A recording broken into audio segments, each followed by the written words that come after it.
Hey guys, imagine a world where saying no could destroy your life. In the Middle Ages, a woman's fate was sealed not by sin or sickness, but by silence. To reject marriage was to defy the church, your family, and God himself. It could mean exile, poverty, or even death. Yet some women dared to refuse. They built secret cities of sisterhood. They walled themselves into stone cells to live and die free. They turned chastity into rebellion, prayer into protest, and faith into survival. So before you settle in, take a moment to like this video and subscribe, but only if you truly enjoy what I do here. And let me know in the comments where you're tuning in from and what time it is where you are. It is always fascinating hearing where people are from across the globe. Now dim the lights, get comfortable. Maybe turn on a fan for that soft background hum, and let's journey through history together to uncover what really happened to the women who chose freedom over obedience, and why their defiance still echoes through history. In the medieval imagination, the world turned on a simple axis: God above, the church beneath him, and the family beneath the church. The family was the cell of creation, sanctified by marriage, strengthened by children, and disciplined by law. Yet not every woman stepped willingly into that circle. Some refused. Some delayed. Others quietly avoided the marriage bed altogether. And though history often buried them under the language of obedience, their stories reveal a far more complex truth. To reject marriage in the Middle Ages was both a peril and a kind of rebellion. In 12th century England, canon lawyers began to articulate one of the most radical principles of the medieval church, that a valid marriage required free consent from both bride and groom. Gratian's Decretum, c. 1140, a monumental synthesis of church law, declared that mutual consent, not parental approval or consummation, created a true union before God. On parchment, this looked like liberation. In practice, it was far more fragile. Most marriages were still arranged by families, negotiated through dowries and property transfers, and sealed under watchful eyes. A young woman's consent might be extracted with silence, tears, or pressure. Still, canon law offered a slender line of defense for those who resisted. The church courts that spread across Europe from the 12th century onward occasionally heard pleas from women who claimed their marriages had been forced. In these rare cases, judges annulled the unions if the woman could prove coercion. A 13th century English case preserved in the Court of Arches rolls describes a girl named Agnes of Ripon, who declared before witnesses that she had been taken by force and compelled to marry. The court sided with her, ruling that consent given under fear was no consent at all. For a society that saw marriage as a woman's highest destiny, such rulings were quietly revolutionary. But what happened after the no? For most, the answer depended on class and circumstance. Among peasants, rejecting a proposed husband could bring not legal punishment, but economic retaliation. A villain's daughter, for example, owed a marriage fine, known in England as merchet, to her lord when she married. The payment symbolized his authority over her labor and fertility. If she refused marriage or delayed it, her family risked fines or extra duties. The social pressure was immense. The manor system relied on predictable unions that produced future tenants. To resist was to threaten the machinery of inheritance itself. Yet even in the rigid feudal world, the boundaries could bend. Some women discovered that life outside marriage was possible, precarious, but possible. In towns like Norwich, Bruges, or Ghent, single women appeared in guild rolls and tax records as spinsters or single women. They worked as spinners, brewers, alewives, laundresses, or servants. Before the 16th century, a spinster simply meant a woman who spun thread, an occupation that could sustain a modest living. Only later did the term become a sneer for those who had failed to marry. The changing meaning of that word reveals how women's economic roles were gradually eclipsed by patriarchal moral judgment. Urban life, while offering wages, also brought vulnerability. Guild systems dominated by men often excluded unmarried women from full membership. In London, the Fullers' Company allowed wives and widows of masters to trade, but rarely unmarried women. Some worked illegally or under the license of a male relative. A few more fortunate women, particularly widows or daughters of artisans, ran workshops in their own names. In 14th century Paris, records show women brewing ale, tailoring garments, and running small taverns. They lived at the edge of respectability, indispensable to the urban economy, but socially marginal. For women of wealthier families, rejecting marriage took a different form, one often mediated by religion. Parents who could not or would not provide a full dowry for every daughter sometimes sent one into a convent. The convent dowry was smaller than a marital one, and once the girl professed her vows, she was freed from the family's economic burden. Some entered willingly, drawn by a genuine call to spiritual life. Others, however, found themselves confined by their parents' financial arithmetic. Convent letters reveal a tension between piety and coercion. A nun from Barking Abbey wrote bitterly in the early 13th century, "I was given to God as one gives a coin to the poor, without asking if the coin consents." Still others found ways to live religiously without cloistering themselves. In the 13th century, new lay movements arose across Europe, communities of women who vowed chastity and simplicity, but did not take full monastic vows. These were the beguines. They lived together in small complexes called beguinages, half monastery, half neighborhood, especially in the Low Countries, Germany and northern France. They worked in hospitals, schools and workshops, supported themselves through labor, and prayed according to simple rules. Most could leave to marry later, though few did. To their neighbors, they embodied both holiness and defiance, women without husbands or abbots, answerable to God alone. The Church alternately praised and feared them. In 1311, the Council of Vienne condemned certain beguine groups for teaching errors and usurping the office of preachers, effectively outlawing independent spiritual women who lacked official oversight. Yet the movement survived, adapting within sanctioned limits. In Ghent, the Grand Beguinage flourished well into the 17th century. The beguines' persistence reflected a silent truth. The medieval world needed women's labor and piety, even when it distrusted their independence. But not all who refused marriage sought community. Some chose solitude so absolute it blurred into sanctity. Across England, Germany and France, women petitioned bishops to let them live as anchoresses, recluses, sealed into small stone cells beside churches, devoting their lives to prayer. The most famous, Julian of Norwich, c. 1442 after 1416, took her name from the church of St. Julian where she lived enclosed. Her writings, revelations of divine love, survive as the first known English book written by a woman. For Julian, enclosure was not a punishment but a liberation. In silence she found a voice. To medieval eyes, such women were both dead to the world and curiously powerful, spiritual anchors for their towns,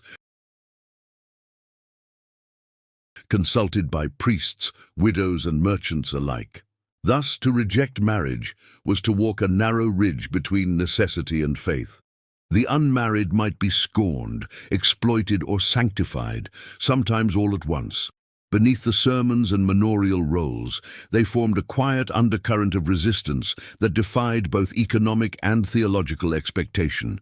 As one anonymous chronicler in the 15th century wrote, half with admiration, half with disbelief. There be women who take no lord, yet serve the Lord, who keep no husband, yet feed many, who be wedded not in body but in soul. For medieval Europe, that was both miracle and menace, a reminder that even in an age of obedience, not every woman bowed. For the medieval woman, saying no to marriage did not end the conversation. It began the struggle. The act of refusal reverberated through overlapping webs of law, feudal, familial, and divine, each with its own language of obedience. The Church might have proclaimed that marriage required free consent, but in most of Europe, the balance between ideal and enforcement was precarious. Consent, after all, could be guided, and guidance, in the hands of a father or lord, easily became coercion. In feudal custom, a daughter's marriage was not merely a private choice, but a financial transaction. Among the peasantry, daughters were valuable economic assets whose marriages secured labor, land, and social alliances. Lords relied on predictable unions to maintain the workforce that sustained the manor. Hence the system of marriage fines or merchant in England and similar dues across Europe. If a serf's daughter married without her lord's permission, the lord could exact a penalty. If she remained unmarried too long, the same lord might pressure her family to arrange a match simply to guarantee the manor's continuity. Refusal, therefore, was seen as a disruption of the social fabric. Court rolls from 14th century manors show the consequences. In the Wakefield Court Rolls, Yorkshire, several women were fined for defying their father's ordinance in marriage or delaying union to the lord's detriment. While these were financial rather than corporal punishments, they carried weight. Most rural families lived close to subsistence. A single fine could plunge a household into debt or force the sale of livestock.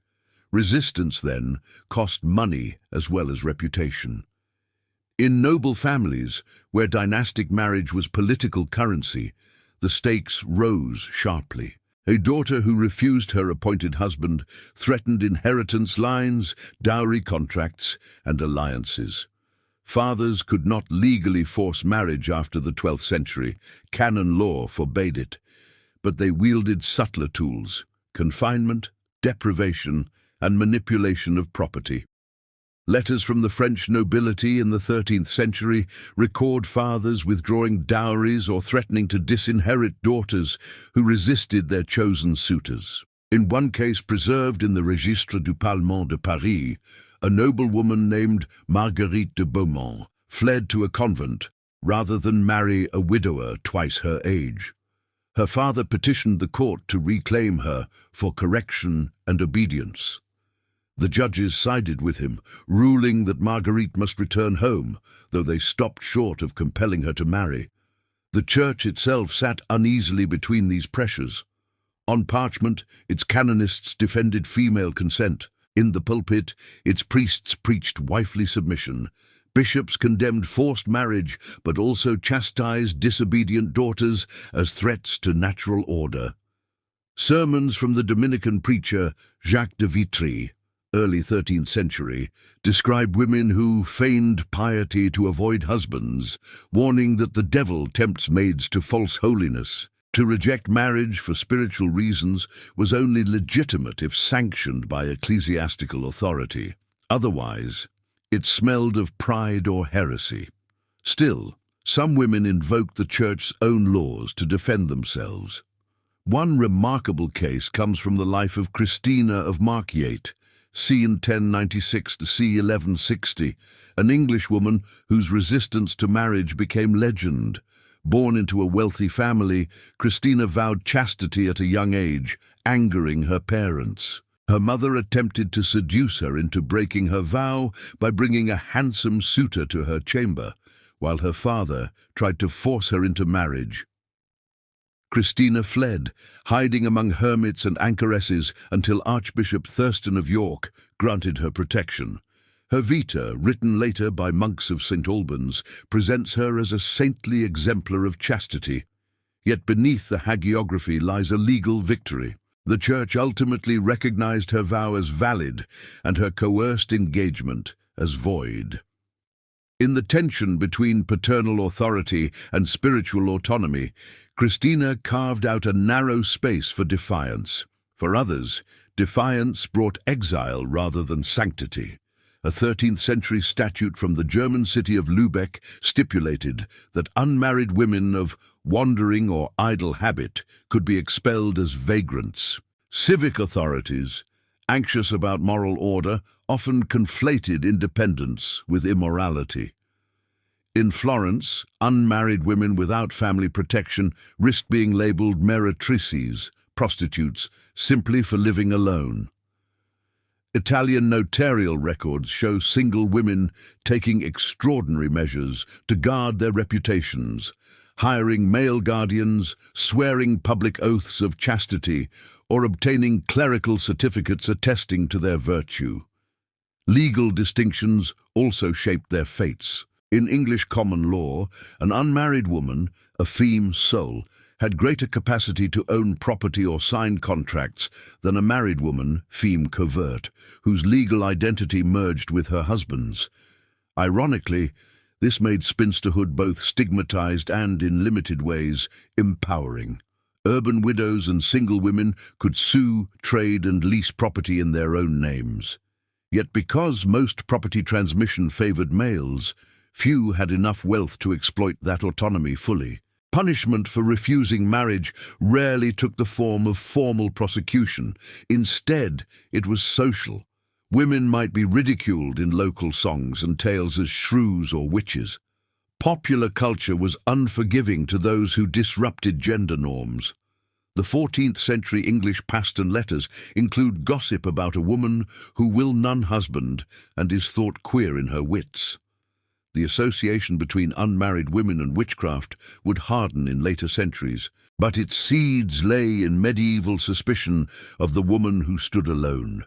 Meanwhile, the Church offered limited, sanctioned outlets for refusal: the convent, the anchor hold, or a vow of chastity known as the vowes path. Women like Alice Hampton, d. 1516, in England, took vows of chastity while remaining in their homes, living semi-religious lives under episcopal supervision.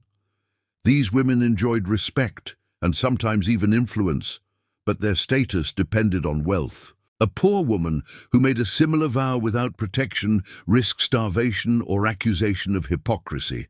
For the elite, sanctity; for the poor, suspicion. By the late Middle Ages, Europe's legal and moral codes had perfected a quiet contradiction. They proclaimed that no woman should be forced to marry, yet punished those who refused. The historian Georges Duby once observed that medieval society admired virginity only when enclosed by walls. Beyond the convent, the unmarried woman walked without sanction, neither bride nor nun, an anomaly in the divine order of things. For every Christina of Marquiate who became a saint, countless others disappeared from record. Daughters pressured into silence, laborers fined into submission, and widows or spinsters who simply endured. Their resistance seldom made chronicles, but their existence forced church and society alike to define and continually defend what it meant to be obedient, female, and respectable. To medieval men, they were anomalies. To history, they are evidence that even in an age of command, women could, and did, find ways to say no, though the cost was steep. If a medieval woman wished to reject marriage without becoming an outcast, there was one path the Church recognized, one sanctuary where her refusal could be sanctified rather than punished: the convent. Yet even the convent was not as simple a refuge as it seemed. It was a world of walls, but also of contracts, a place where spiritual devotion was intertwined with economics, politics, and family negotiation. By the High Middle Ages, Europe had developed an extensive network of religious houses for women. From the Royal Abbey of Fontevraud in France to smaller Benedictine priories scattered across England, these institutions offered women an alternative form of permanence. To take the veil was to remove oneself from the market of marriage, to become, as the Church described it, the bride of Christ. For families, this could solve practical problems: fewer dowries to pay, fewer inheritances to divide, fewer alliances to maintain. Contrary to romanticized notions of divine calling, most convent entries began with a financial transaction. A girl's family provided a dos monastica, a dowry given to the convent to secure her admission and future maintenance. This could take the form of land, cash, or income-producing rents. In Italy, where merchant families treated daughters' futures as ledger items, convent dowries were meticulously recorded in notarial documents. Wealthy Florentine houses like the Strozzi or Medici paid smaller sums to place a daughter in a convent than to marry her off. But the difference was strategic. One daughter sacrificed for the salvation of the rest. In England, Eileen Power's study of medieval English nunneries, 1922, showed that entrance fees varied widely, from $10 to $100, depending on the convent's prestige. For comparison, a skilled craftsman might earn $2 per year. Thus, even the cheapest convents required substantial means. For poor women, vocation alone was rarely enough. Without a dowry or a patron, they could not enter. Monastic life was a privilege wrapped in poverty's rhetoric. Letters and family charters reveal that many callings to the cloister were strategic rather than spiritual. Parents often treated daughters' vows as instruments of estate management. In 12th century France, aristocratic families sometimes donated daughters to prestigious abbeys to secure spiritual favor for the lineage, effectively trading flesh for salvation. A charter from the Count of Champagne records a father offering his daughter to the Abbey of Montier-en-Der for the health of his soul.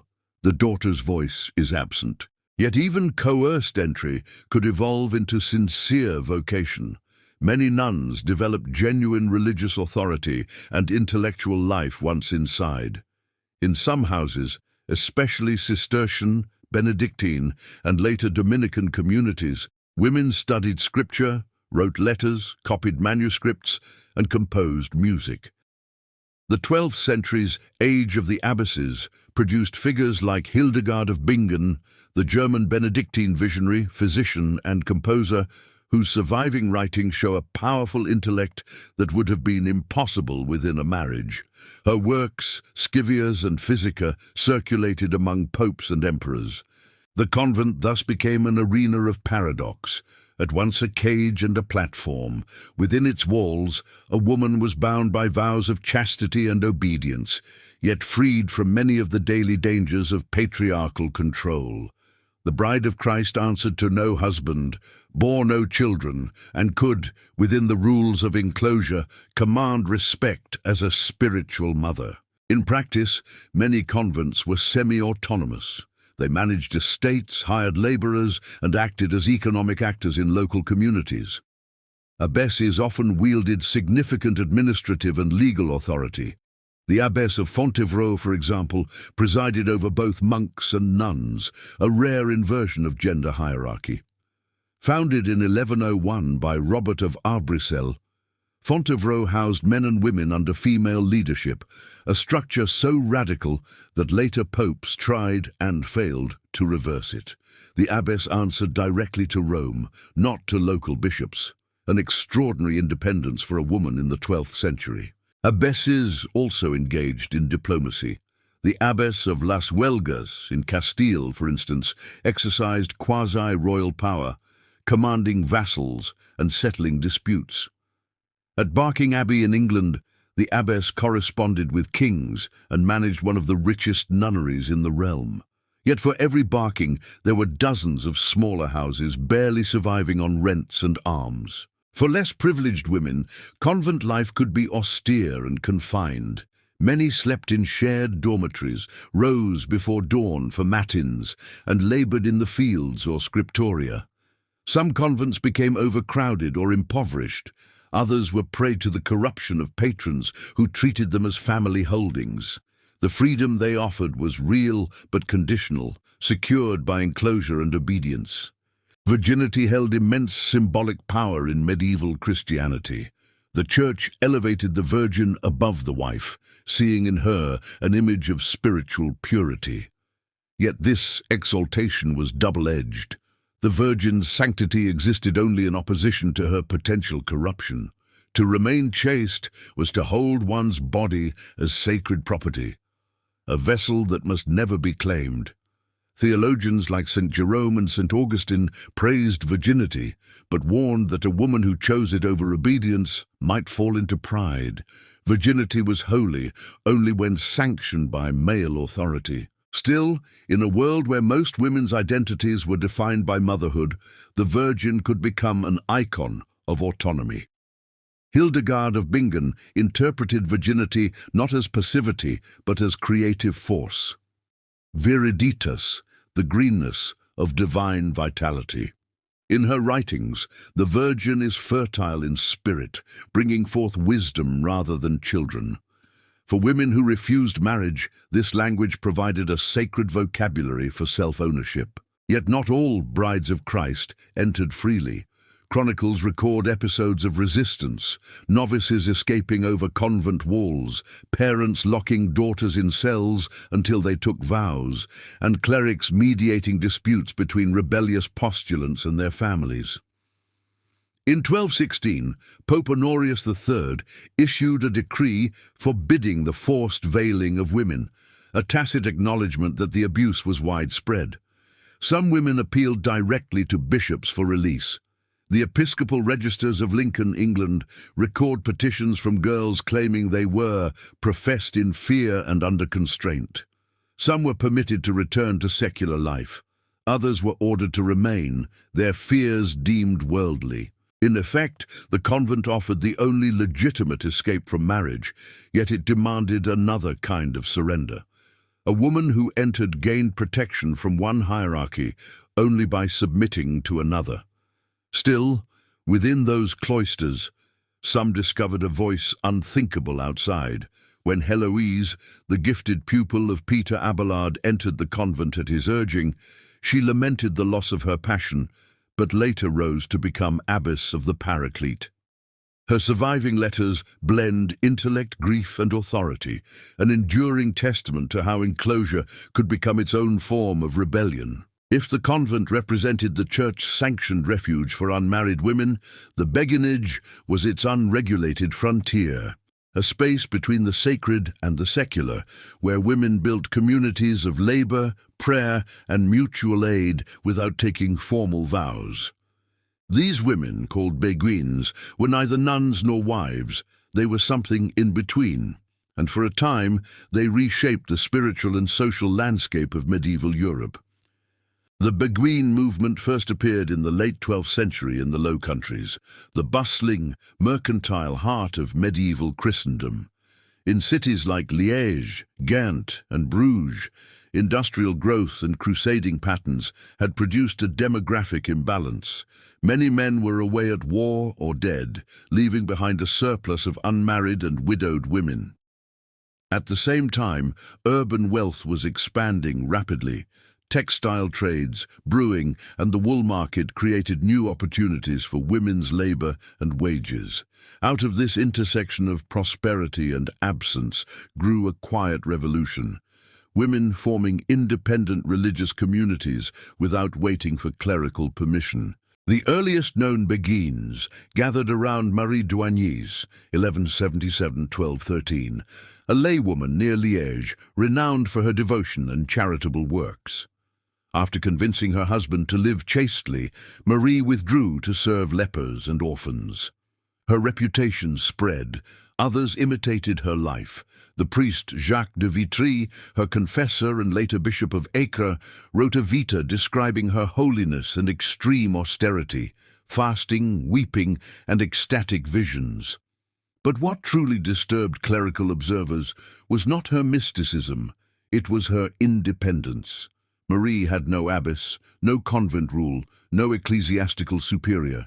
Her authority came solely from charisma and holiness, a dangerous precedent in a church wary of unregulated sanctity. Following her example, women across the Low Countries began gathering in semi-communal dwellings near parish churches.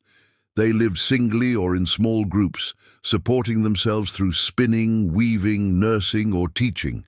In cities like Leuven and Ghent, wealthy patrons endowed enclosed compounds, called beguinages, where dozens or even hundreds of women lived in small private houses within a walled precinct. These were not monasteries. Beguines took no permanent vows, could own property, and were free to leave or marry if they chose. Yet most never did.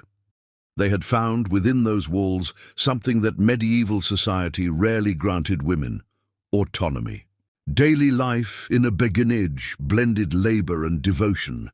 Mornings began with prayer in the communal chapel, followed by work, spinning wool, sewing, tending gardens, or nursing the sick. Many beguines worked as hospital sisters, teachers, or spiritual guides. They were economically self-sufficient, pooling income to support aged or infirm members. Some communities developed sophisticated governance systems, electing mistresses to oversee finances and discipline. In Ghent's Grote Beguinenhof, founded in the early 13th century, records show a hierarchy of grand mistresses, treasurers, and administrators who managed estates and negotiated with civic councils, effectively running a small city of women.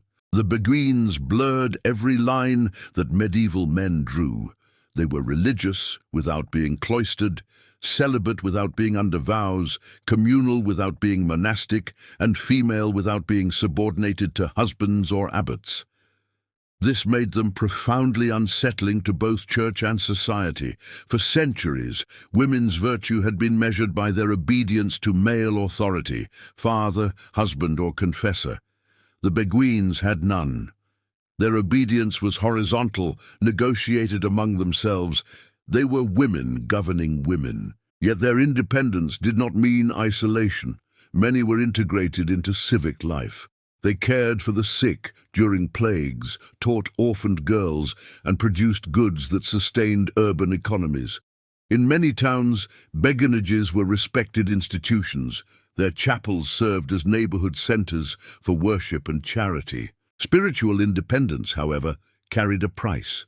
Some beguines, inspired by the mystical theology circulating in 13th century Europe, developed doctrines that alarmed church authorities. They read and discussed the works of Meister Eckhart, the German Dominican, who taught that the soul could achieve direct union with God. They embraced the writings of Hadewijk of Brabant, a beguine poet who wrote in Middle Dutch of mystical love that blurred the line between divine ecstasy and human passion. Hadewijk's letters and visions describe a soul in rapturous dialogue with the divine, where love is both flesh and fire. In love's abyss I fell, and there I saw God naked, and my own soul likewise. Such language, though deeply spiritual, unnerved clerics accustomed to controlling religious experience. Theologians warned that untrained laywomen speaking of mystical union risked heresy. Their fears culminated in 1311-12 at the Council of Vienne, when Pope Clement V formally condemned certain beguines and their male counterparts, the Begards, for teaching errors and perversions of the faith. The decree accused them of claiming to achieve a state of perfection that freed them from sin and obedience. Though the condemnation was partly political, aimed at curbing radical lay movements, it tainted the entire beguine identity. Some beguinages were closed, others were placed under stricter ecclesiastical oversight. Despite the papal censure, the movement survived. Many beguine houses adapted, accepting limited supervision from local bishops. In practice, most continued much as before, discreet, industrious, and indispensable. In Ghent, the Grote Beguinenhof endured into the 20th century, its narrow lanes and gabled houses still intact today. Their resilience speaks to the depth of their civic integration. Contemporary chroniclers could not decide whether to praise or condemn them. Some saw saints. The Dominican theologian Thomas of Cantempré, though wary, admitted that among the beguines are women of such virtue that angels might envy their purity. Others saw danger. The Parisian inquisitor Etienne de Bourbon described them as sheep without a shepherd. This ambiguity reflected a broader tension in medieval gender ideology. The Church exalted virginity and chastity, yet only when disciplined by hierarchy. The beguines had seized those virtues for themselves. They refused marriage not by retreating into cloistered walls, but by building communities within the heart of cities, visible, active, and economically competent. Their very visibility was subversive. Ironically, it was their usefulness that saved them. Urban authorities valued the beguines' labor, especially during outbreaks of plague and poverty. In times of crisis, they provided nursing and burial for the sick when others fled. Civic records from Ypres in 1349 commend the beguines who remained steadfast among the dying. Their service granted them moral capital, even as bishops issued warnings. In Flanders, their economic integration provided protection. The beguines were skilled spinners and weavers. Their workshops produced fine linen for export. Town councils and merchants defended them as valuable workers. In essence, commerce shielded chastity. As historian Walter Simons notes, their survival depended less on theology than on textile. The writings of beguine mystics reveal the emotional core of their defiance. Hadewijk, Mechthild of Magdeburg, and Marguerite Porete, all beguine or beguine-adjacent figures, wrote of divine love as a consuming fire that obliterated the boundaries between God and self. Marguerite's Mirror of Simple Souls, c. 1300, describes the soul's annihilation in God as a love so pure it no longer fears sin. For this, she was condemned as a heretic and burned at the stake in Paris in 1310, the first known female mystic executed by the Inquisition. Her death hung like a shadow over all independent women who dared to speak of God without clerical mediation. Marguerite's execution did not end the movement, it transformed it. Later, beguines read her book in secret, copying it under safer titles. Her words survived in multiple languages, often stripped of her name. Through such quiet acts of preservation, the beguines ensured that even the condemned voices among them were never entirely silenced. They were not martyrs in the usual sense. They were weavers, teachers, caregivers, women who made holiness practical and resistance sustainable. In rejecting marriage, they created not isolation but sisterhood. And though the Church tried to forget them, Europe's cities could not. Their chapels still stand, their courtyards still bear the scent of lavender and lime, and their story remains one of the most remarkable experiments in female freedom before modernity. If the beguines found freedom by building communities, another kind of woman sought liberation in the opposite direction, through total solitude. These were the anchoresses, women who asked to be sealed into stone cells beside churches, renouncing the world and all its ties. They lived and died within a few square meters, separated from society by a wall, yet spiritually bound to the life around them. To medieval eyes, their withdrawal was both terrifying and holy. To the women themselves, it was often the only way to say no and have it count. The ceremony of enclosure for an anchoress resembled a funeral. When a woman decided to become one, she had to obtain her bishop's approval and secure a patron to provide her with food and necessities. On the appointed day, she would process into her cell, while the office of the dead was sung, the same liturgy used for burial. Earth was sprinkled on her as a sign that she was now dead to the world. The door was sealed, sometimes literally bricked up, though usually with a small window left for communication. From that moment, she would never leave. One opening, called a hagioscope or squint, looked into the church, allowing her to hear Mass and receive communion. Another, called the parlor window, faced the street or churchyard, through which visitors could seek her counsel or deliver food. A third, sometimes at floor level, served for waste removal. Within this architectural tomb, the anchoress prayed, fasted, and advised, a silent oracle embedded in stone. In England alone, between the 12th and 15th centuries, historians have identified more than 700 anchor holds, though many lasted only a generation. Their popularity coincided with a wave of female piety and mysticism sweeping Europe in the 13th century. For women who refused marriage, this radical enclosure offered divine sanction for their withdrawal. No father or suitor could claim a woman who was literally buried alive for God. The paradox of the anchoritic life lay in its duality. It was an act of ultimate obedience, submitting to the church, renouncing the flesh, accepting enclosure, and yet also an act of defiance. By refusing the family's demands, by choosing spiritual marriage over human one, the anchoress rejected society's fundamental expectation of womanhood. In this paradox, medieval spirituality found one of its most subversive expressions. The church tolerated anchoresses because it could interpret their solitude as exemplary devotion. Bishops saw them as living intercessors, their prayers thought to shield entire parishes from sin and plague. Parishioners too revered them. Many became local celebrities, consulted by merchants, priests, even nobles, seeking spiritual advice. Yet their popularity also gave them influence the church could not fully control. The most famous English anchoress, Julian of Norwich, c. 1342 after 1416, lived through famine, plague, and social unrest. Enclosed at St. Julian's Church in Norwich, she experienced a series of 16 mystical visions while gravely ill in 1373. Her book, Revelations of Divine Love, written in Middle English, became the first known work by a woman in English literature. Her message, "All shall be well, and all shall be well, and all manner of things shall be well," stands among the most hopeful lines in medieval theology. Julian's writing reveals both the intimacy and the intellectual freedom of the cell.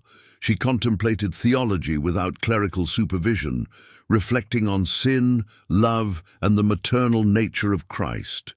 Within the narrow confines of her anchor-hold, she carved out a space for speculative thought that few university-trained men could match. To the outside world, she was a ghost in the wall. To history, she became a theologian. The rules governing anchoritic life survive in a remarkable English text called the Anchoresses, Guide for Anchoresses, written around 1230 for three sisters who had chosen enclosure. The author, an anonymous cleric, advised them on prayer, reading, chastity, and daily routine. He described the ideal anchoress as a lover of God and prisoner of love. His instructions balanced asceticism with practicality. He warned against excessive fasting that might lead to pride or illness and permitted reading holy books in English, a rare concession to women's literacy. The anchoresses also addressed temptations. The anchoress must not gossip through her window, gaze at men, or take pleasure in worldly news. Yet the very need to warn her shows how much human contact persisted. Anchor-holds were not as silent as legend suggests. They buzzed with conversation, confession, and the hum of local curiosity. To modern eyes, voluntary imprisonment seems pathological, but in the Middle Ages, enclosure functioned as a social and spiritual contract. The anchoress's prayers were believed to sustain her community. Patrons supported her financially in exchange for intercession, a spiritual economy of reciprocity. Rich households sometimes adopted an anchoress as their personal intercessor, sending food and gifts in return for prayers for their souls.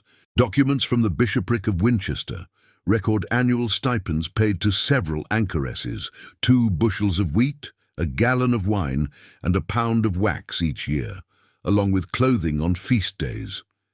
In return, the anchoress promised to pray daily for her benefactors. Some anchor-holds even became pilgrimage sites. The cell of Christina Carpenter, anchoress of Share in Surrey, drew visitors seeking advice and healing. She later caused scandal by fleeing her cell. The bishop ordered her to return and resume enclosure, proving how literal and binding the vow could be. What compelled a woman to choose walls over freedom? For some, the answer was faith. For others, desperation. The Church taught that a virgin's body was safest when it was unseen. Enclosure made chastity permanent. No man could claim what was locked behind stone. For women threatened with forced marriage, it was a way to reclaim ownership of the self. Yet the records also reveal inner conflict. In letters and devotional writings, anchoresses confessed loneliness and spiritual doubt. The 13th century German recluse, Christina Ebner of Engelthal, wrote of hearing demonic voices mocking her isolation. Another, Dorothea of Montau, 1347–1394, recorded mystical experiences that alternated between ecstatic union and terror. The anchor hold, it seems, amplified both holiness and madness. It was a crucible where faith and fear met without mediation. For all its austerity, the anchoritic vocation carried quiet political weight. In a society that expected women to serve through marriage and childbirth, the anchoress embodied an alternative model of service, through prayer, intellect, and counsel. Her stillness was not passive, but performative. Each day she enacted a visible refusal of worldly ambition. Parishioners saw in her window a living contradiction. A woman revered not for beauty or fertility, but for withdrawal. In rejecting marriage, the anchoress did not flee the world entirely. She redefined what it meant to belong to it. She transformed captivity into authorship, silence into speech. In the words of the anchoresses, her body is in the wall, but her heart roams through heaven. Such women existed on the knife edge between sanctity and self-erasure. Some, like Julian of Norwich, turned that tension into theology. Others vanished from record, their names lost with the crumbling of the walls that confined them.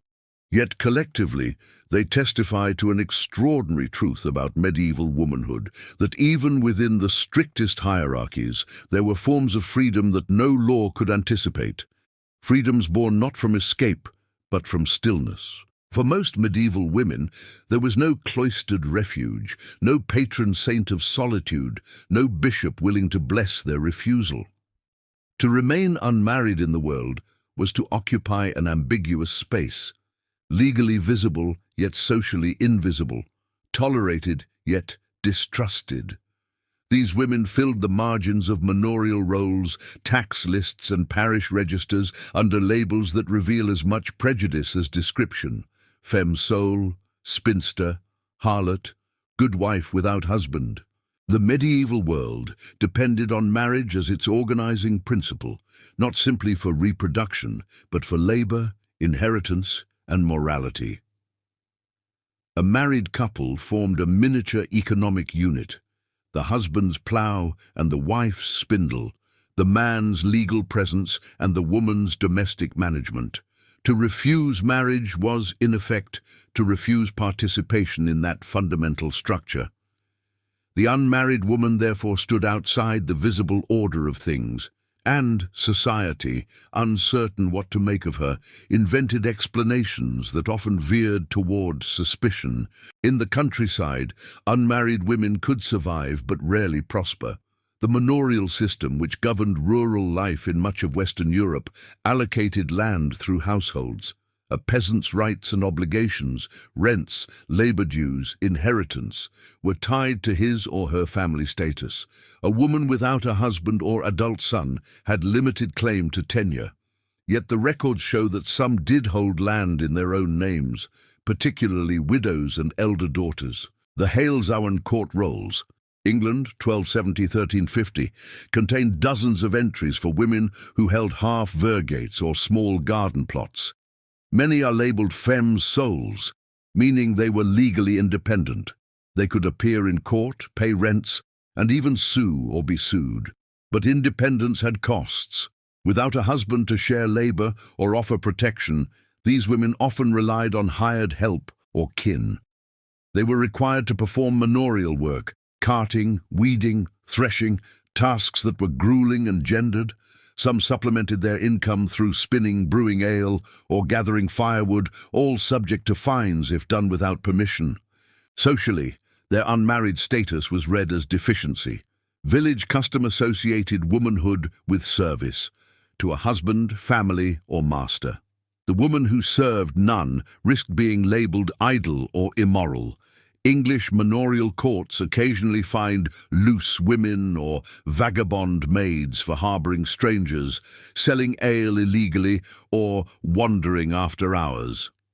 Behind such charges often lay nothing more than the fact of being alone. The absence of male guardianship was itself suspicious. In towns and cities, the story was more complex.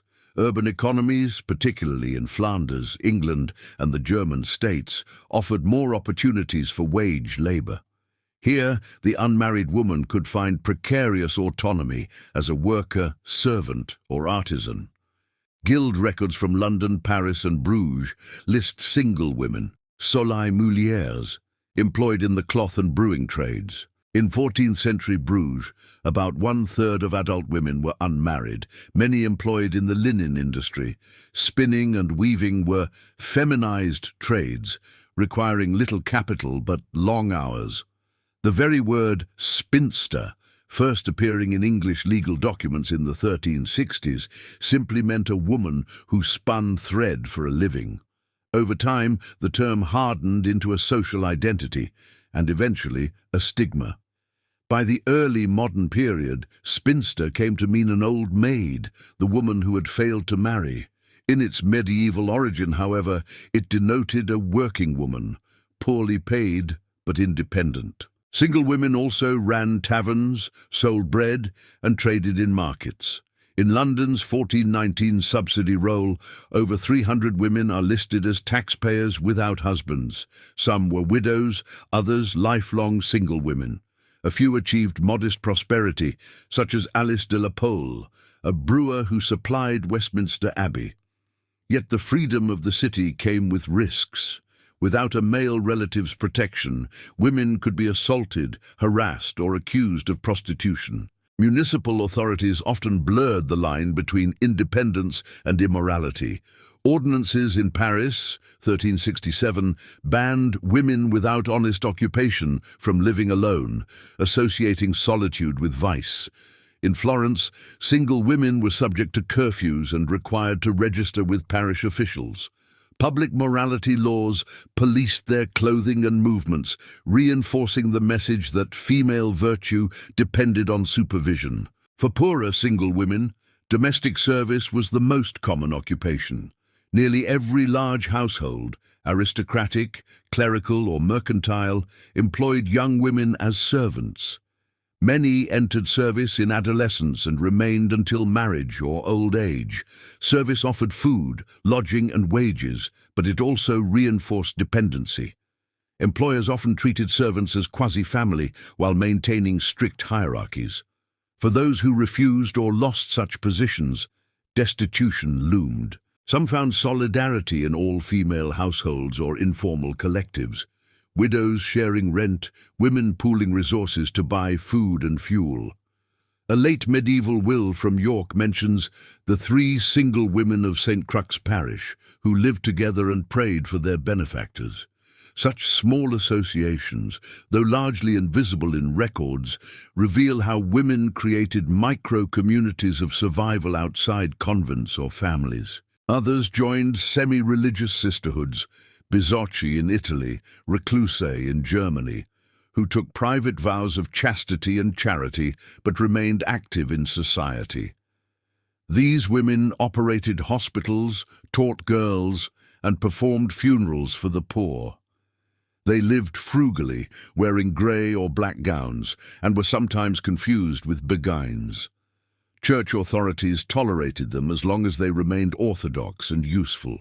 Without land, wages, or family support, many unmarried women slipped into poverty. Late medieval poor laws singled them out for regulation. The English Statute of Labourers, 1349, and later poor laws required able-bodied women to accept service or face punishment as vagrants. Parish registers from the 15th century record increasing numbers of wandering women begging at church doors. Single motherhood compounded the stigma. Illegitimate births carried severe penalties. Mothers could be whipped, fined, or branded as fornicatresses. In some towns, they were forced to wear distinctive clothing. Yet many continued to raise children alone, relying on charity. Records from Norwich Alderman's Court, 1440s, show women petitioning for aid, describing themselves as poor maidens that have none husband. Their words capture both the moral and material exile of singleness. By the late 15th century, unmarried and widowed women began to appear in another role, as scapegoats. Popular superstition linked female solitude to sorcery. A woman without a husband or sons was thought to consort with devils because she had no man to protect or restrain her. Manuals like the Malleus Maleficarum, 1487, portrayed widows and spinsters as especially prone to witchcraft. In villages, accusations often fell on older single women who lived alone, kept cats, or practiced midwifery. Though the full witch hunts belonged to the early modern era, their roots lay in the medieval fear of women who existed outside patriarchal structures. The witch was, in essence, the mirror image of the anchoress, both solitary, both powerful, but one sanctified and the other condemned. Society could accept female separation only when it served God or men, not when it served the woman herself.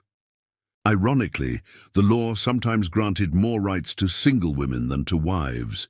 In English common law, a married woman, a feme covert, had no legal identity apart from her husband. A single woman or feme soul could own property, enter contracts, and sue in court. Urban charters occasionally protected this independence. In London, femmes souls could conduct business freely, and in York, single women were taxed as householders. Yet few could accumulate wealth to exercise these rights meaningfully. Legal autonomy without economic security was an empty victory. In the end, the unmarried woman of the streets and fields occupied a paradoxical position. The church proclaimed that her virginity could be holy, but society treated her solitude as shame. The law called her free, but her survival depended on service. Between the saint and the witch, she walked a narrow, uncertain path. And yet, in the quiet endurance of these forgotten women, the spinners, brewers, nurses, and widows who kept Europe's cities and farms alive, lay a subtle defiance. They proved that a woman could live without belonging, could survive without surrender. In a world that saw marriage as destiny, their very existence was an act of resistance. The Church of the Middle Ages was not only a spiritual power, it was also the supreme arbiter of marriage. And within its courts lay the most paradoxical weapon ever given to women in a patriarchal world, the doctrine of free consent. By the 12th century, canon lawyers had transformed the theology of marriage into a legal system. Gratian's Decretum, c. 1140, a monumental compilation of church law, stated that a marriage was valid only when both parties consented freely and in the present tense. No dowry, priest or witness could replace the mutual "I will." This principle, repeated in papal decrees and scholastic commentaries, meant that the girl who whispered "I do not" could, at least in theory, nullify her father's plans. It was revolutionary in writing and nearly impossible in practice. In the medieval imagination, marriage was not just a sacrament, but a transaction, the joining of property, status, and kin. Consent was supposed to elevate it to a spiritual union. Instead, it became the battlefield between law and custom. Theologians like Peter Lombard, in his Sentences Book 4, taught that consent made the marriage, while consummation perfected it. Popes reaffirmed this doctrine repeatedly. Pope Alexander III, 1159-1181, decreed that neither parent nor lord may compel a maiden to marry. But in manorial courts and parish life, parental pressure continued unabated. Fathers viewed their daughters' marriages as economic strategy. Lords viewed their tenants' daughters as sources of labor and fines. When consent clashed with custom, the result was confusion and litigation. The rise of ecclesiastical courts gave women a legal stage. one of the few in medieval society where their voices were recorded. These courts, staffed by clerics, handled cases of betrothal, annulment, bigamy, and sexual misconduct. Litigants, both men and women, testified under oath. Scribes recorded their words in Latin. Thousands of these records survive from England, France, and Italy, revealing the messy human reality behind medieval marriage. In York's consistory court, 1370–1500, about one-third of all cases involved contested marriages. Disputes over whether consent had been given, whether promises had been kept, or whether consummation had occurred. Women appear not as passive victims, but as shrewd legal actors. Some sued men who had seduced them under false promises of marriage. Others sought annulments from unwanted unions. The court often asked one decisive question: did you consent freely? The answers are vivid. In a 1412 York case, Agnes Baker testified that she had been compelled by her father and beaten until she said yes to a suitor. The court annulled the marriage, citing fear as invalidating consent. In another, Alice Parker claimed that she and a man had exchanged vows by night and alone, which he later denied.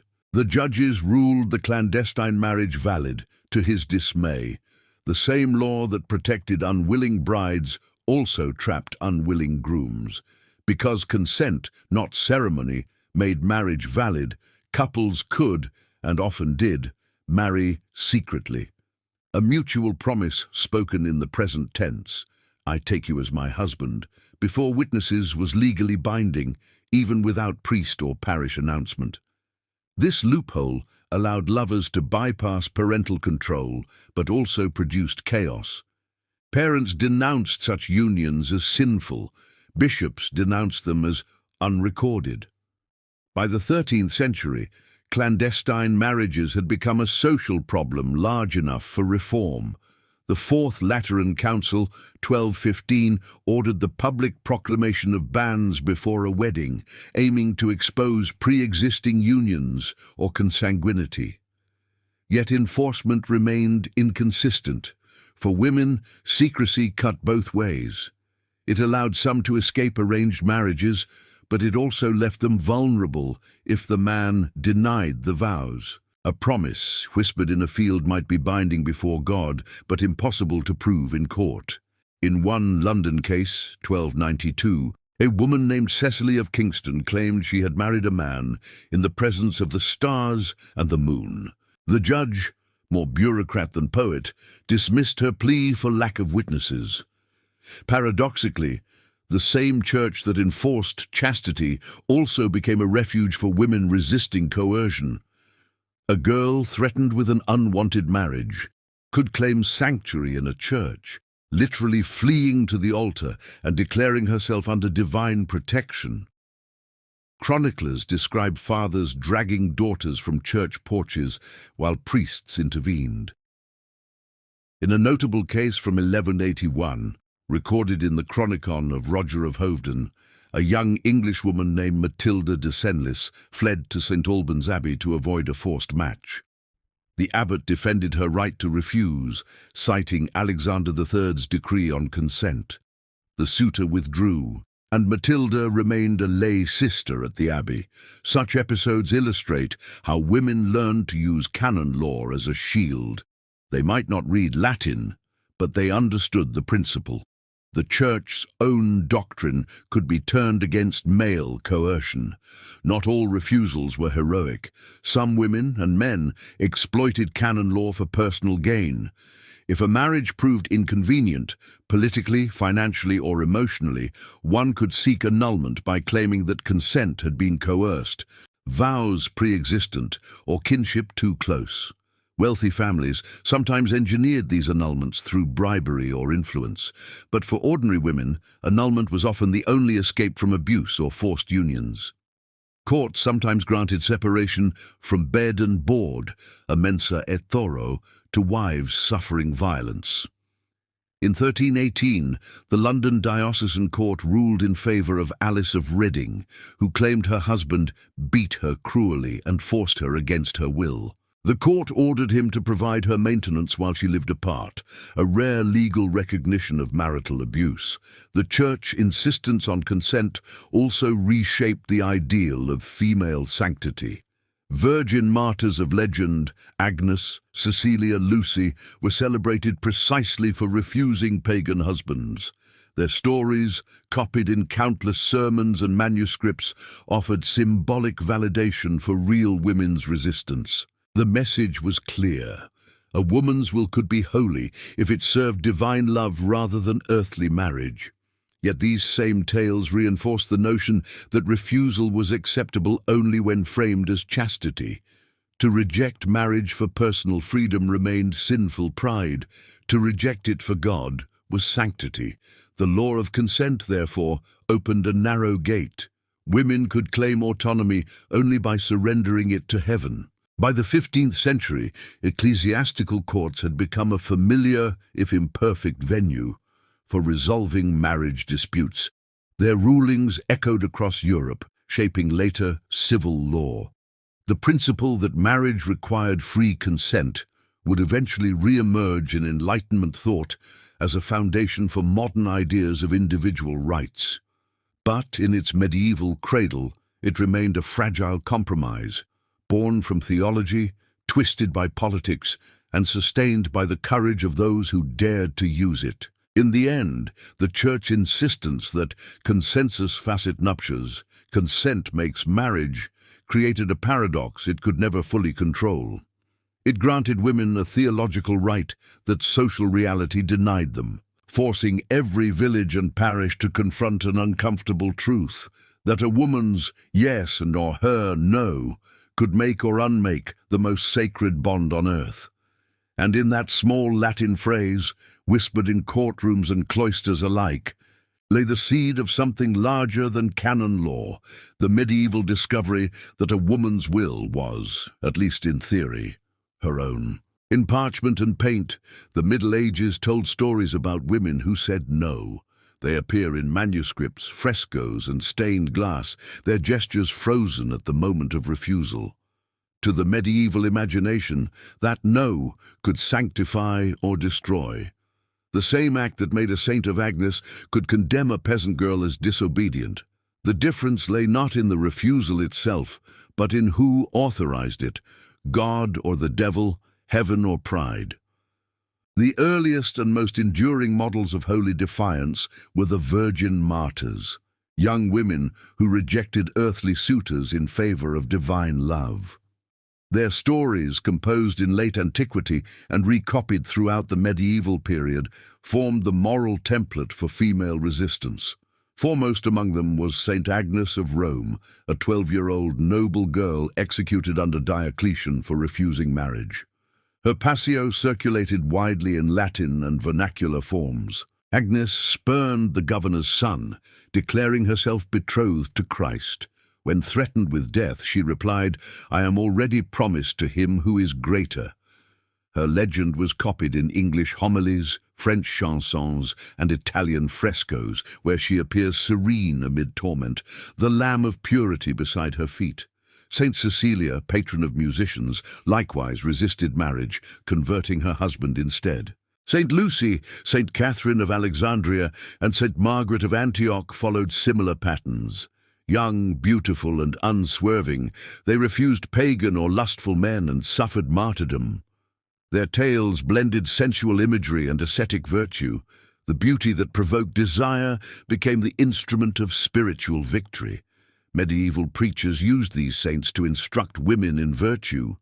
Sermons urged maidens to emulate their chastity, not their independence. The virgin martyrs' no was holy because it was obedient, directed not against male authority in general, but against a specific sinful desire. In their deaths, the Church found a way to bless female resistance while still containing it. Art reinforced this dual message. In illuminated manuscripts, virgin martyrs are often depicted holding swords, wheels, or crosses, instruments of their torture turned into symbols of triumph. Their bodies, wounded but incorrupt, conveyed the paradox of purity through suffering. In one 13th-century English psalter, Catherine of Alexandria stands above the broken wheel that failed to kill her, while an angel crowns her with a wreath of roses.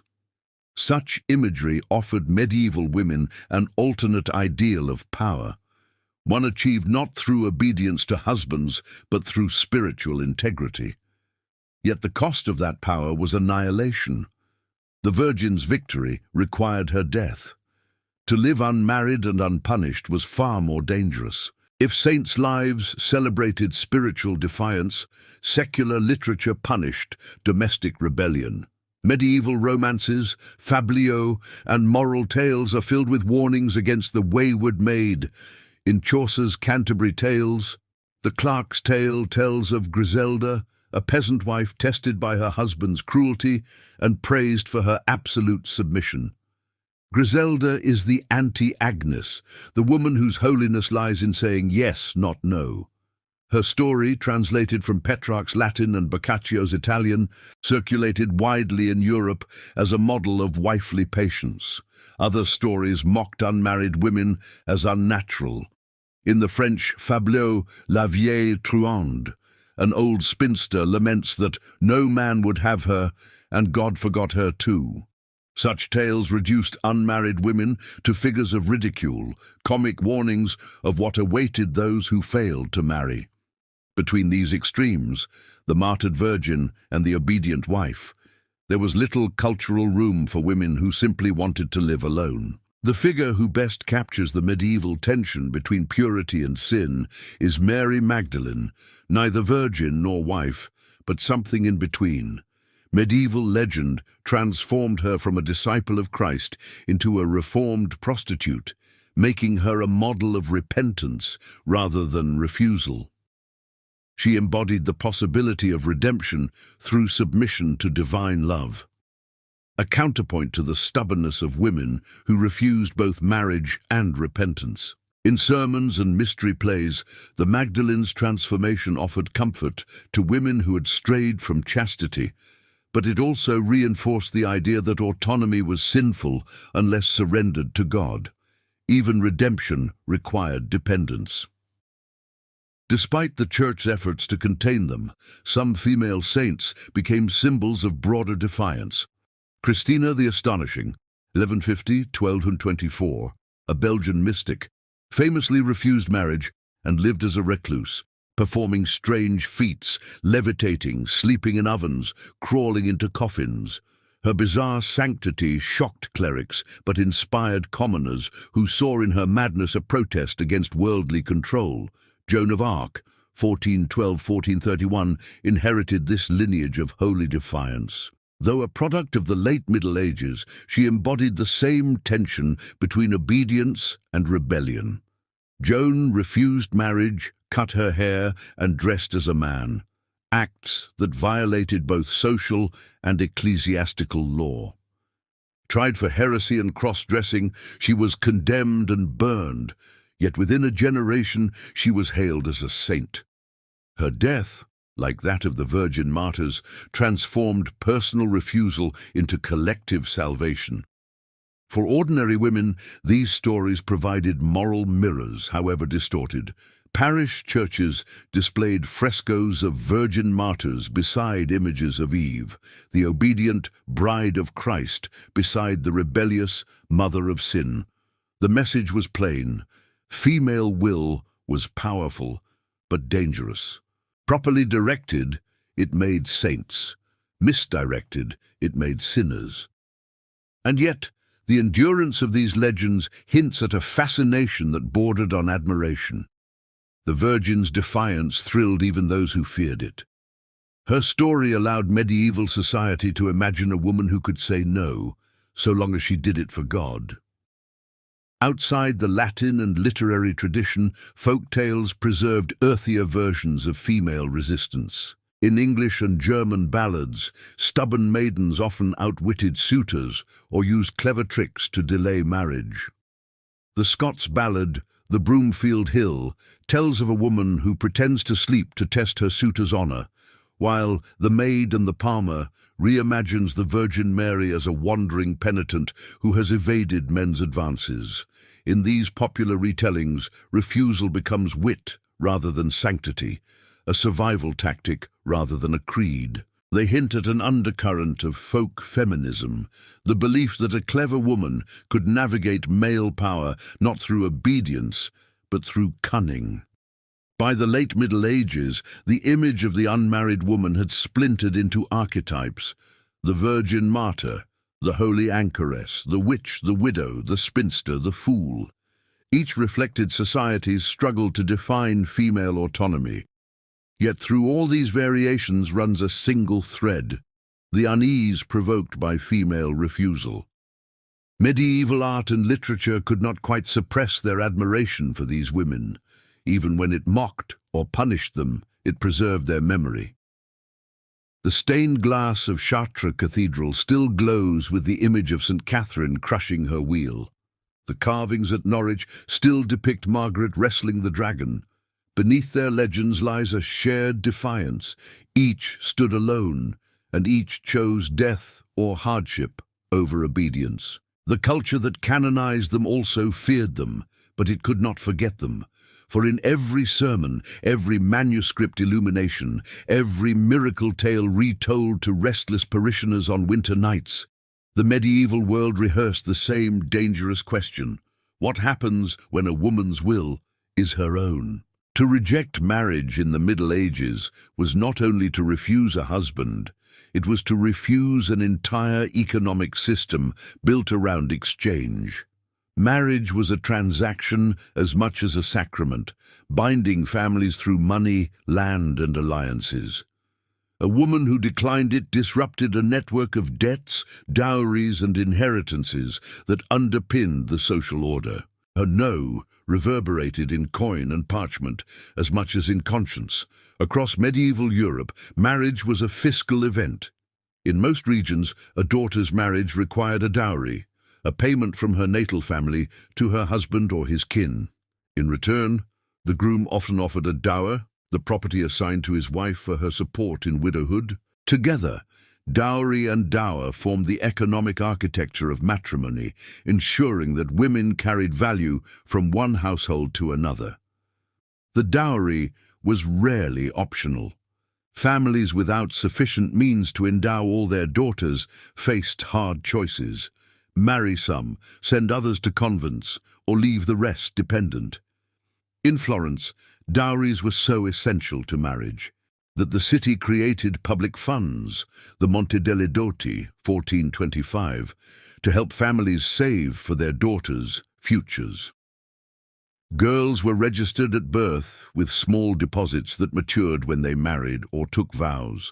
Those who never did forfeited their accounts. In peasant and artisan families, the sums were smaller but the stakes no less severe. A father who could not provide a dowry risked social embarrassment and reduced his daughter's prospects. To refuse marriage might relieve him of that obligation, but it also deprived the family of alliances and labor. Inheritance customs often punished daughters who disobeyed.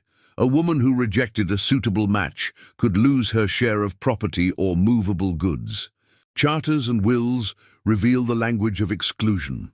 In a 1294 English will, a yeoman left "to my daughter Isabel, who took no husband as was counselled her, only 5 shillings and God's mercy." In northern France, the Coutume de Paris allowed fathers to cut off disobedient daughters who refused arranged marriages, labeling them rebelles à leur lignée. These clauses codified the belief that a daughter owed her family obedience in exchange for inheritance. Refusal broke the contract. Yet some families used the convent as a financial compromise. A religious vocation required a monastic dowry, smaller than a marriage portion but still significant. By placing a daughter in a convent, a family could maintain social respectability while reducing cost. In aristocratic households, such placements were routine, less an act of faith than of finance. In rare cases, daughters challenged disinheritance in court. The York Consistory Court heard several disputes in which women argued that their refusal had been lawful because the suitor was unsuitable or sinful. While ecclesiastical judges ruled on the moral dimension, civil courts handled the property fallout, a jurisdictional tangle that often left the woman without remedy. Widowhood offered the closest thing to financial independence most women could achieve.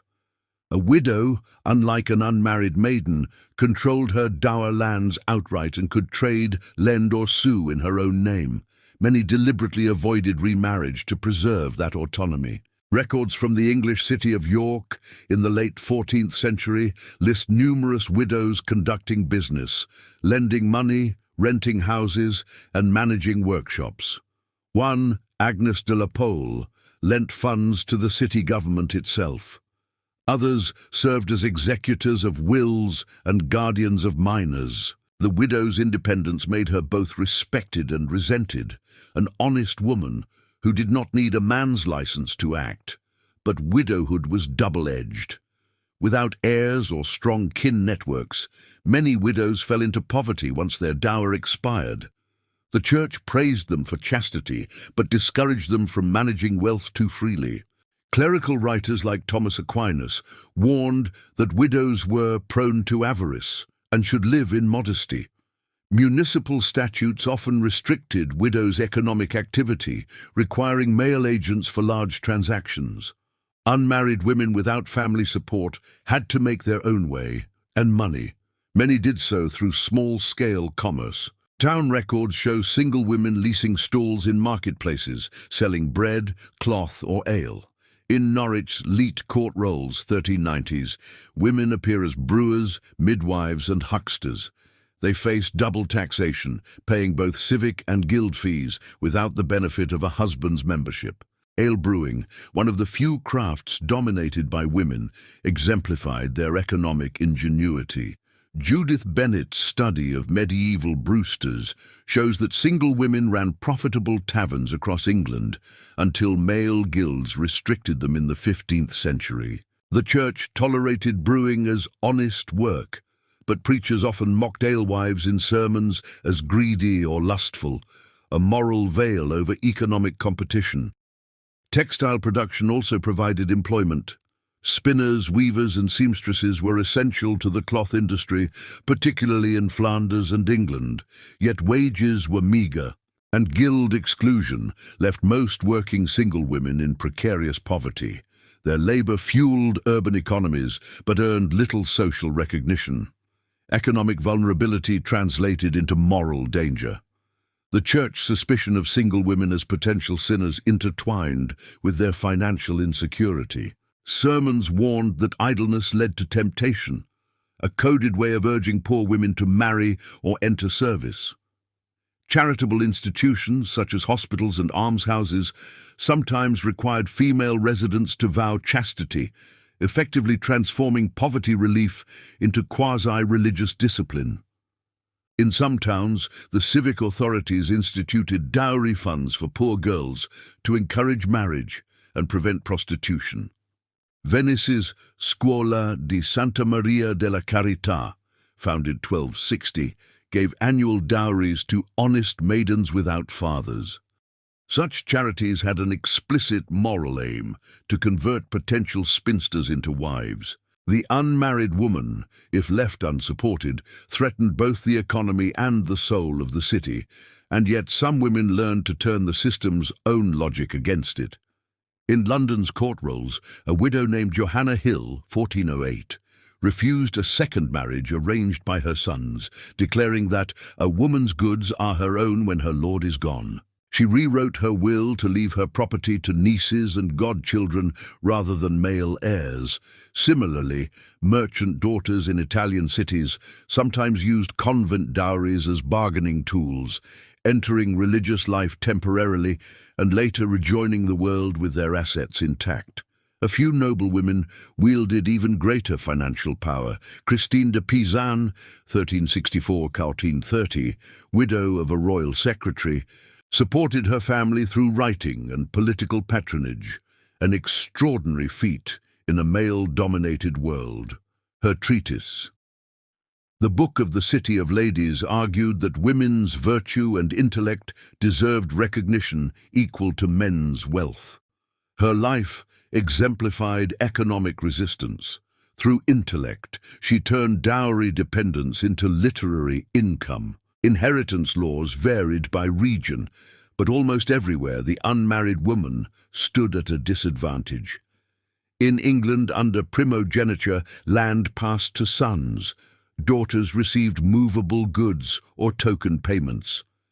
In parts of southern France, where partible inheritance was common, daughters shared property more equally, giving them greater incentive to remain single and control their shares. In the Low Countries, women could inherit and manage property freely, which may partly explain the flourishing of beguine communities there. Single women could afford it. By the 15th century, notarial records from Ghent, Bruges, and Brussels show women buying and selling houses, lending money, and leaving wills naming other women as heirs. Their economic agency persisted despite moral censure, proving that refusal did not always lead to ruin. Some carved modest prosperity out of a system designed to deny them one. For every woman who mastered these financial strategies, dozens more paid the price. The woman who refused marriage forfeited more than inheritance. She forfeited security. Her survival depended on work, charity, or luck.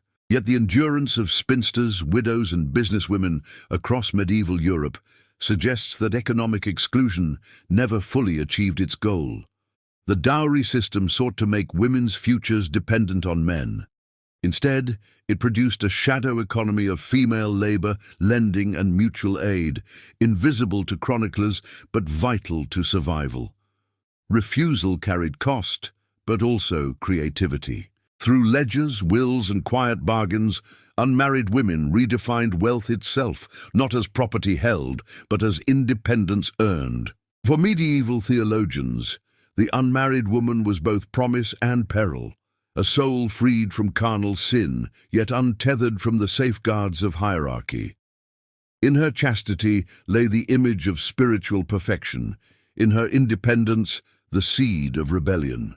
To understand how the Church viewed women who rejected marriage, one must enter the anxious, contradictory world of medieval theology, where the same sermons that exalted virginity also warned against female freedom. From the early Church onward, virginity had been praised as the highest form of female holiness. St. Jerome declared in the 4th century that marriage replenishes the earth, virginity fills heaven. Augustine agreed that virginity was superior, but only when grounded in humility and obedience. These patristic ideas shaped medieval theology. The Virgin's body was imagined as a fortress of purity, her renunciation of sex a triumph over the fallen flesh of Eve. Monastic writers like Bernard of Clairvaux and Peter Damian in the 12th century further romanticized virginity as a mystical marriage to Christ, the sponsor Christi ideal that animated convent life. The consecrated virgin symbolized the Church itself, pure and faithful. Yet this ideal existed in tension with social reality. Virginity was praised when enclosed, feared when free. A virgin under vows was sacred. A virgin who simply refused men was suspect. To theologians, freedom without obedience was singularitas, the sin of singularity. It meant setting one's own will above communal or divine order. The unmarried woman who lived alone, dressed distinctively, or refused the counsel of family and priest could thus be accused of pride, even if she remained chaste. The 12th century moralist John of Salisbury warned that the solitary woman is an untamed beast, for she lacks the yoke of man or monastery. The 13th century preacher Jacques de Vitry, describing beguines, noted approvingly that some lived virtuously, but condemned others who wander without rule or obedience. This language reveals the Church's deepest fear, that female spirituality might exist outside its supervision. Behind these anxieties lay an old story, that of Eve, whose act of choice had brought sin into the world. Medieval theologians interpreted female disobedience through that lens. To say no to a man, even for moral reasons, risked echoing the first woman's defiance. Preachers warned that women who refused marriage might fall into superbia, pride masquerading as virtue. In his Summa Theologica, Thomas Aquinas acknowledged virginity as superior to marriage, but insisted it must serve God, not self. If a woman abstains from marriage out of disdain for it, rather than devotion, she sins not by body, but by will. Thus the unmarried woman's virtue was constantly tested, not only for chastity, but for intention. Was she humble or proud, holy or selfish? Every choice of celibacy risked misinterpretation. Medieval theology viewed the female body as porous and unstable, requiring male or clerical control. Virginity symbolized containment, the closed garden of the Song of Songs. But the unmarried woman outside convent walls complicated this metaphor. She possessed the same chastity, yet lacked the enclosure that proved it. Medical theories reinforced the suspicion. According to Galenic humorism, women were colder and wetter than men, their bodies prone to excess and imbalance. An unmarried woman, it was thought, risked sickness if her reproductive fluids were unreleased.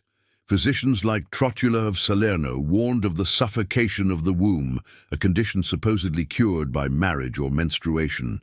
Even learned medicine pathologized female solitude.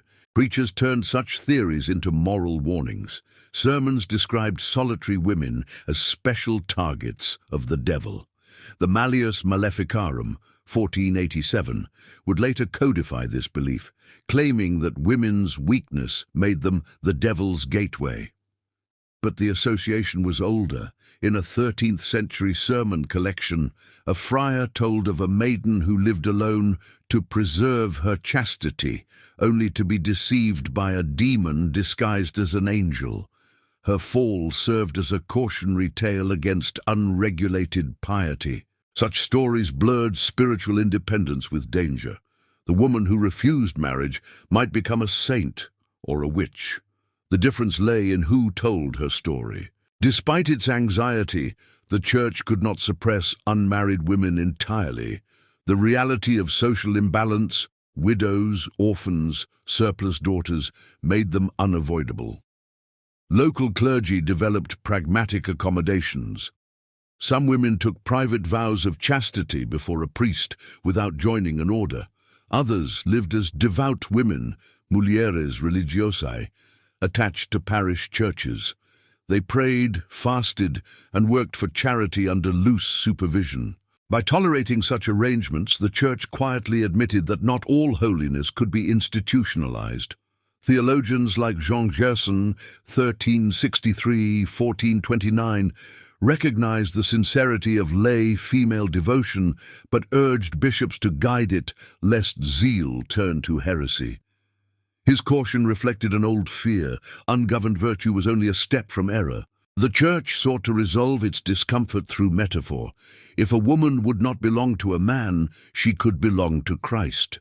The title Sponsa Christi, Bride of Christ, became the ultimate form of spiritual domestication. It allowed women to express independence within the grammar of possession. The imagery was deeply erotic. Nuns were exhorted to imagine Christ as lover, to wear his ring, to keep themselves pure for him. Mystical writers like Hildegard of Bingen and Mechthild of Magdeburg used this imagery with creative subversion, describing union with God in language that blurred human and divine desire. Their writings reimagined chastity not as repression, but as transformation. Yet clerics often sanitized their words, interpreting them as allegories of obedience. The Church allowed women to be brides of Christ, but never his equals. In sermons and confession manuals, the image of the unmarried woman functioned as a moral mirror for society. She embodied the contradictions of medieval Christianity: fleshly yet holy, weak yet strong, submissive yet untamed. Preachers both praised and ridiculed her. using her example to instruct others in moderation. In a Dominican sermon from the late 13th century, a friar compared women to musical instruments. The married woman is the lute, tuned by her husband's hand. The nun is the harp, played by God, but the woman who will not be tuned is only noise. This metaphor captures the Church's unease. It could not imagine female virtue outside control, yet it could not deny its existence. Ultimately, the unmarried woman threatened not only social order, but theological coherence. She exposed a flaw in the Church's logic. If virginity was holier than marriage, then those who freely chose it should be revered. Yet when they did so without permission, they became heretics or outcasts. Her very existence revealed the gap between doctrine and practice, between the Church's veneration of chastity and its fear of autonomy. Medieval theology never resolved this contradiction. Instead, it circled it endlessly, in treatises, confessions, and sermons, translating fear into metaphor, control into sanctity. The unmarried woman became, in the Christian imagination, both the virgin and the temptress, both Eve and Mary. In her, the Church saw the possibility of perfection and the terrifying reminder that obedience was not the same as holiness. By the 14th and 15th centuries, Europe stood on the edge of transformation. Plague, war, and social upheaval had shaken the medieval order. Universities spread new learning, cities swelled with merchants and artisans. Amid this ferment, some women began to question openly the assumptions that had ruled their lives for centuries. They were not revolutionaries in the modern sense, but thinkers, mystics, and reformers who exposed the contradictions of their world. They came from convents, courts, and workshops. They wrote in Latin and in the vernacular. Each, in her own way, challenged the idea that a woman's virtue or purpose depended on her submission, to marriage, to family, or to the Church itself. In 1405, the Venetian-born writer Christine de Pizan, living in France, completed Le Livre de la Cité des Dames, the Book of the City of Ladies. Written in French rather than Latin, it was a direct response to the misogynistic literature of her time, especially the Romance of the Rose, which mocked women as lustful and deceitful. Christine's book imagined an allegorical city built by reason, justice, and rectitude, filled with history's virtuous women. In this symbolic refuge, she constructed an argument that was radical for its time, that women's worth derived not from their relationships to men, but from their intellect and virtue. She defended virginity, widowhood, and learned solitude as honorable states, refuting the belief that female independence was dangerous. "Not all women desire marriage," she wrote. "Some wish to give themselves to study, to contemplation, to good works. Their choice should be honored, for it harms no one." Christine's assertion that refusal could be a rational, moral choice quietly undermined 1,000 years of theological anxiety. It was not a rebellion of swords, but of sentences. Her pen transformed silence into argument, submission into authorship. While Christine argued with words, another woman defied convention through sheer persistence of voice. Marjorie Kempe of Lynn, c. 1373-1438, a merchant's wife and mother of 14, experienced a series of visions that led her to renounce sexual relations and dedicate her life to Christ. She dictated her experiences in the Book of Marjorie Kempe, often considered the first autobiography in English. Marjorie's story scandalized her contemporaries. She wept loudly in churches, preached chastity to priests, and traveled as a pilgrim across Europe and the Holy Land without a husband's permission. Local clerics accused her of hypocrisy and heresy, yet she never renounced her visions. Her book offers a rare glimpse of a married woman asserting spiritual autonomy. God commanded her that she should no longer lie with her husband, the text records, and she obeyed God rather than man. Marjorie's refusal of marital sex was both a spiritual and social rebellion. It inverted the biblical command to obey one's husband, asserting instead a direct relationship with God. Though she remained within the church, her example blurred the line between obedience and defiance. In Italy, the Dominican tertiary Catherine of Siena, 1347–1380, embodied another form of female authority. Born the 23rd child of a cloth dyer, Catherine refused marriage at an early age and cut her hair to deter suitors. She joined the Dominican lay order, living at home in poverty and prayer. Her visions and asceticism earned her fame as a living saint, but her influence was not confined to mysticism. Catherine wrote over 400 letters to popes, kings and soldiers, urging reform of the church and an end to the Avignon papacy. Her correspondence, in her own Tuscan dialect, combined spiritual authority with political acumen. She called the Pope "sweet Christ on earth," yet spoke to him as an equal. Her refusal to marry became the foundation of her moral independence. She belonged to no man, and thus could speak truth to all. When she died at 33, her followers recorded that she had lived as both virgin and leader, an anomaly that the Church later canonized, perhaps to contain what it could not dismiss. Beyond these celebrated mystics, heretical movements gave rise to other female voices that questioned both marriage and church authority. The Lollards in England, followers of John Wycliffe, and the Hussites in Bohemia challenged clerical celibacy, wealth and hierarchy. Among them were women who preached, prophesied, and rejected conventional marriage. English records mention Marjorie Baxter, a Lollard woman from Norfolk, who refused confession and said that women may preach as well as men. She lived with her husband but rejected his authority, declaring that each soul must answer to God alone.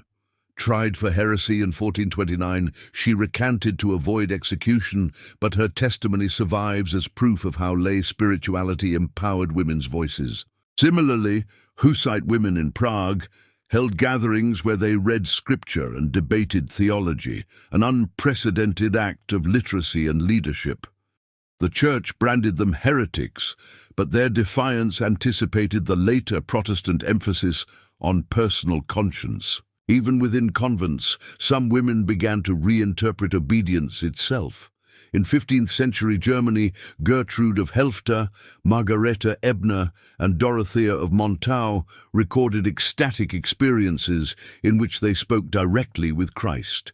Their visions often carried implicit critiques of male clergy, emphasizing the immediacy of divine love over ecclesiastical mediation. One Dominican nun, Margareta Ebner, wrote in her diary that God had told her, "You are free of all men's rule, for you are mine." Such revelations unsettled confessors, yet they could not condemn them outright without denying divine inspiration. Mysticism became a subtle form of protest, a language of submission that concealed revolt. Some women blended asceticism with social reform. In Florence, Catherine of Ricci and Umiliana de' Cerchi renounced marriage and devoted themselves to charity. In Northern Europe, Birgitta of Sweden, 1303–1373, widow, visionary and mother of 8, founded a new order that combined active ministry with contemplation. Her revelations criticized papal corruption and male arrogance, insisting that God spoke through women as well as men. "My son is not ashamed to speak with women," one of her visions proclaimed, "for they are his creatures as much as men." Her order, the Brigittines, was approved in 1370. A rare instance of female reform codified within the Church rather than suppressed. Yet her success depended on careful diplomacy. She framed her authority as maternal, not rebellious. Even the boldest women still had to cloak defiance in piety. By the late 15th century, Europe's intellectual climate was shifting. Humanist scholars began to emphasize individual reason and the dignity of the soul. For women, these ideas offered both opportunity and danger. Humanism valued education but not equality. Yet women like Isotta Nogarola and Laura Cereta seized its tools to argue for female learning and virtue independent of marriage. Laura Cereta's letters, 1488, lamented that society mocked educated women. They call us proud because we do not waste our lives in idleness and marriage, yet ignorance, not knowledge, is our shame. Her words marked a transition from medieval obedience to Renaissance self-awareness. The woman who once hid behind the veil or cell now wielded the pen, transforming refusal from private act to public argument. What united all these women, Christine's scholarship, Catherine's letters, Marjorie's tears, was not shared doctrine but shared defiance. Each redefined obedience to God as a claim to independence from men. Each turned her refusal of marriage into a new form of authority, intellectual, mystical, or moral. The Church, unable to silence them all, absorbed some as saints and condemned others as heretics. Yet by the eve of the Reformation, their words had cracked the medieval consensus. They proved that holiness, intellect and power could coexist within the female soul, that obedience was not the only path to grace, and though they lived centuries before feminism, they planted its first seeds. For in the act of saying no to husbands, to bishops, to expectation itself, these women spoke the oldest language of liberty, conscience against conformity. At the heart of medieval womanhood lay a contradiction so deep it shaped the entire moral universe of the age. The Church exalted chastity as the highest virtue, and yet society punished those who lived it outside the structures that men controlled. To reject marriage, therefore, was never a single act. It was a choice that reverberated through law, faith, and economy. It challenged family honor, ecclesiastical hierarchy, and the very definitions of virtue and obedience. The women who made that choice, whether they were saints, spinsters, mystics, or widows, did more than deny a husband. They confronted the logic of a world that equated womanhood with submission. The medieval system was not only patriarchal, but profoundly contractual. Marriage was its foundation, an alliance of property and labor, sanctified by God but enforced by men. A woman's body, fertility, and dowry linked generations and estates. Her refusal threatened to unravel this chain. The family feared economic loss, the church feared disorder, the village feared example. To say no was to step outside a network that bound heaven and earth together. It was to become, in the words of one 14th-century preacher, a woman without anchor, adrift between sin and sanctity. And yet, precisely because this system was so rigid, women found ways to bend it. They hid defiance in sanctity, transformed obedience into independence, and turned the Church's own words, consensus facit nuptias, consent makes marriage, into weapons of moral resistance. Across the centuries, the same act took many forms. The nuns who entered cloisters found spiritual freedom behind enclosure. The beguines built cities of women within city walls, working and praying without vows. The anchoresses carved sanctuaries of silence into stone, transforming solitude into authority. Others refused marriage in the open world, peasant women who never wed, widows who kept their dower lands, artisans who lived by their trades. Some were mocked as witches, others pitied as spinsters. Yet their labor sustained Europe's villages and towns, proving that women's economic and moral worth could exist outside matrimony. The Church itself could not ignore them. Its courts became paradoxical arenas of empowerment. Women invoked canon law to escape forced unions or violent husbands.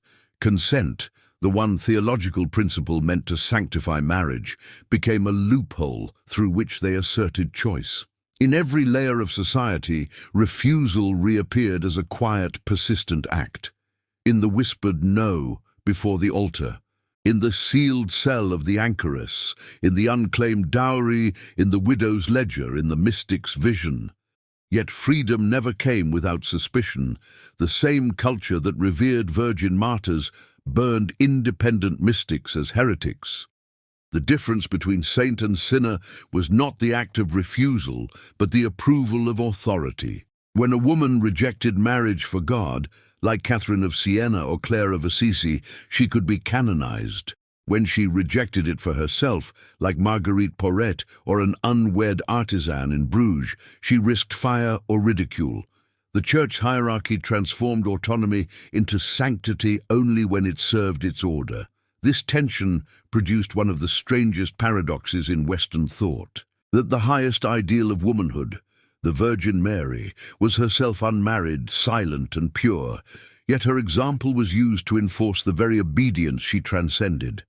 In venerating her, the Church sanctified a form of female existence that was nearly impossible for real women to achieve without punishment. Over time, women turned the vocabulary of their oppression into the language of their freedom. Words like obedience, chastity, and humility were redefined from within. Mystics such as Hildegard of Bingen, Mechthild of Magdeburg, and Julian of Norwich transformed passivity into power. Their theology spoke not of submission, but of reciprocity, of a God who was both father and mother, who met the soul as equal lover rather than lord. When Julian wrote, "All shall be well, and all manner of things shall be well," she spoke from a cell that the world considered confinement, but which she made into a pulpit. Her voice, like Christine de Pizan's pen, was an act of reclamation, a declaration that a woman's mind and soul were not property, but presence. Refusing marriage often meant poverty, and yet poverty itself became a tool of protest. In convents and beguinages, in alehouses and weaving rooms, women created small economies of mutual aid. Their networks of labor and charity formed an invisible infrastructure of survival that undergirded the medieval economy as surely as guilds and manors did. The dowry, meant to confine them, became negotiable. The property denied them reappeared under their signatures in wills and loans. Even within the harsh arithmetic of patriarchy, women learned to calculate their own worth.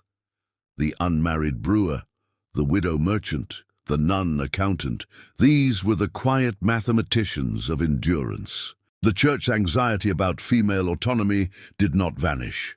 In the 15th century, as Europe faced social and religious upheaval, this unease hardened into witchcraft accusations. The Malleus Maleficarum condemned widows and solitary women as especially prone to diabolic influence, proof that fear of female independence had survived even theological refinement. Yet beneath this fear lay a grudging recognition that women's wills could not be wholly subdued. From canon law to confessional manuals, the Church slowly adapted. By insisting on mutual consent in marriage, it inadvertently laid the groundwork for later concepts of personal liberty and equality before law. The unmarried woman, long treated as an anomaly, helped redefine the very idea of the individual. Her defiance forced medieval society to confront a radical question: what if holiness, dignity, and worth depended not on obedience, but on conscience? When the Renaissance dawned, some of these ideas blossomed into the humanist defense of female learning. When the Reformation came, they reappeared in debates over clerical marriage and conscience. The same medieval women who had been branded heretics or saints became the spiritual ancestors of modern feminism. Their struggles echo faintly through later centuries. In Mary Wollstonecraft's call for women's education, in 19th-century suffragists' appeals to reason and virtue, and in every modern demand for autonomy. Though separated by time and doctrine, all these voices share a lineage that begins in the candlelit chambers of the Middle Ages, in the quiet defiance of women who refused to marry, not because they hated men, but because they sought to own themselves. In the end, what did it mean in the medieval world for a woman to say no? It meant risk of poverty, slander, violence, or death. It meant stepping outside every story told about what she should be. But it also meant authorship, to write with her life a new kind of story. Some wrote it with ink, like Christine de Pizan, others with prayer, like Julian, others with silence, like the anchoresses, others with work, like the brewers and weavers, whose names we do not know. Together, they form a chorus of refusal that still hums beneath the noise of history. Their stories remind us that medieval Europe, for all its hierarchies and superstitions, was also a landscape of quiet revolutions. Beneath its cathedrals and castles, women were building smaller, more enduring sanctuaries of thought, of labor, of faith, in which the human will could breathe. The women who rejected marriage did not abolish patriarchy, nor did they imagine modern equality, but they performed again and again a gesture that remains revolutionary in any age. They claimed the right to decide the fate of their own bodies and souls. Their world demanded obedience. They offered conscience. It demanded silence. They spoke. It demanded surrender. They endured. History remembers them uneasily. Saints wrapped in mysticism, spinsters buried in statistics, heretics erased from charters. Yet without them, our understanding of freedom itself would be incomplete.